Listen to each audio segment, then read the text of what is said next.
মা, প্রতিদিন একই খাবার কেন? আমার ভালো লাগে না। বাবা, আল্লাহ যে খাবার দেন তার জন্য শুকরিয়া করতে হয়। কিন্তু আমি অন্যদের মতো ভালো ভালো খাবার চাই।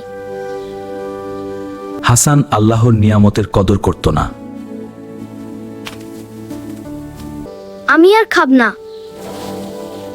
ওহ, আমার খাবারটা পড়ে গেল। বাবা, খাবার নষ্ট করা খুব বড় ভুল।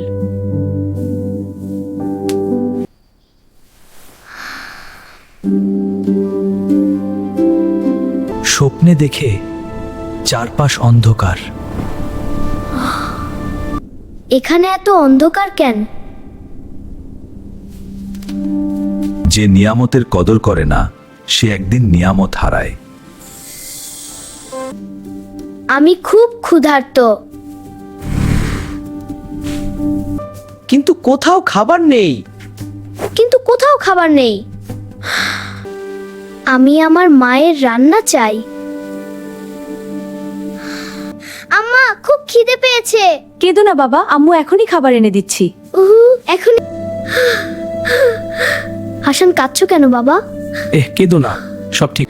আমার খুব খিদে পেয়েছে। কিন্তু তখন সব দেরি হয়ে গেছে। আল্লাহ, আমাকে মাফ করুন।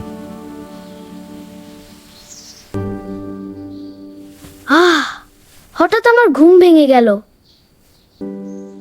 সে দেখে সে নিজের ঘরেই আছে। আলহামদুলিল্লাহ। কি হয়েছে বাবা? আমার খুব ভয় করছে মা।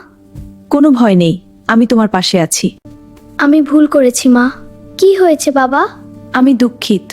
এসো, কোলে এসো। আমি আর কখনো খাবার নষ্ট করব না। মা খুশি। সত্যি মা? তুই এত ভালো কাজ করেছিস। আল্লাহ তোকে আশীর্বাদ করুন। শুকরিয়া করলে আল্লাহ নিয়ামত বাড়িয়ে দেন। কি সুস্বাদু। আমি আরো খাব। আলহামদুলিল্লাহ। নিয়ামতের কদর করা একজন মুমিনের কাজ।